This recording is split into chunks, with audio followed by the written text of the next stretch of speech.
वीरेंद्र शास्त्री जी बिहार में आए थे और बिहार से उन्होंने एक आवाज़ दिया था कि भारत में अगर हिंदू राष्ट्र की घोषणा होगा तो वो पहला राज्य जो होगा बिहार होगा, जहां से हिंदू राष्ट्र का आवाज़ बुलंद होगा। क्या पता उस ज्वेलरी में वो सोना खरीदने गई हो, वहाँ पे बम फाड़ कर आ जाए। बिहार में तो शुरुआत हो गया है, पूरे देश में होना चाहिए, क्योंकि सलमा जब ये ऐसी चीज़ें पहन कर जाएगी तो फट जाएगी भाई। हलाला करवाने जाती है तो बुरखा तो हटाई करती होगी ना। तो बिहार में सोना खरीदने जा रही हो तो बुरखा उतार कर जाएगा, सीधी सी बात है। जहाँ पे पहली बार बुरखा बनाया मतलब पहना गया था, वहाँ पे किस लिए पहना गया था? धूल मिट्टियों से बचने के लिए। तो हो भी नहीं मुल्ले, अबे तुम तो यहाँ पे कटवा कर बने हो भाई। मुगलों ने तलवार दिखाया, तुम्हारी अम्मी जाके सो गई, सलवार उठा दी, उसके बाद तुम बने हो बहन, उसके बाद ही तो ये लोग बने हैं। तो हटाओ यार ये बुरखा तुरखा, त्रिपाल काला त्रिपाल ओढ़ के कहीं पे भी सो जाते हैं। नमस्कार, मैं शिवम चौबे और आप देख रहे हैं सौगंध टीवी।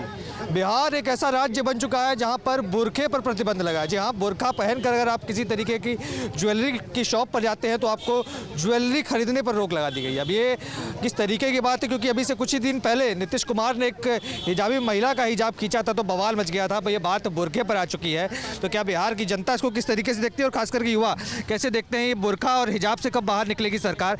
लोग कह रहे हैं कि सरकार धर्मांतरण के मुद्दे, धर्म के मुद्दे को लेकर के चल रही है, विकास की बात नहीं हो रही, शिक्षा की बात नहीं हो रही, बुरखा हिजाब पे क्यों टिकी हुई है? देखिए, सबसे पहली बात तो ये कहना चाहूँगा कि अभी कुछ साल नहीं 1.5 साल पहले वीरेंद्र शास्त्री जी बिहार में आए थे और बिहार से उन्होंने एक आवाज़ दिया था कि भारत में अगर हिंदू राष्ट्र की घोषणा होगा तो वो पहला राज्य जो होगा बिहार होगा, जहां से हिंदू राष्ट्र का आवाज़ बुलंद होगा।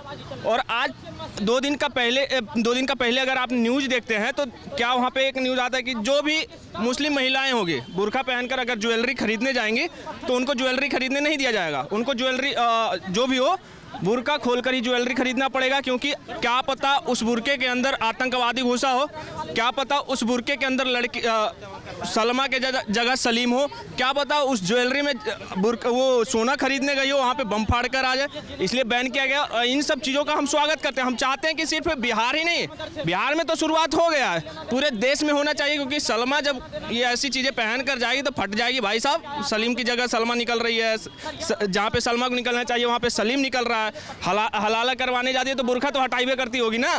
तो बिहार में सोना खरीदने जा रही हो तो बुरखा उतार कर जाएगा, सीधी सी बात है। कैसी भाषा है? मतलब कोई अगर महिला है वो तो अपने लोग कहते हैं कि इस्लाम में बुरखा जो है उनके सम्मान के लिए होता है, वो उनको अपने धर्म के हिसाब से पालन करते हैं, हिजाब हो चाहे बुरका हो, और उसको आप हटवाना चाह रहे तो कहीं ना कहीं उनके धार्मिक मैटर में आप इंटरफेयर करना चाहिए। तो एक बात बताइए, जो सोना खरीदने जा रही है बुरखा के अंदर या बुरखा के ऊपर पहनेगी? ये बताइए हमको। सोना दिखाने के लिए तो पहना जाता है, तो बुरखा तो खोलेगी उस टाइम। तो भाई साहब सही तो किया है, अगर धार्मिक चीज़ है तो बैन करो। क्या कौन सा धार्मिक चीज़ है भाई, ये बताना पहले हमको।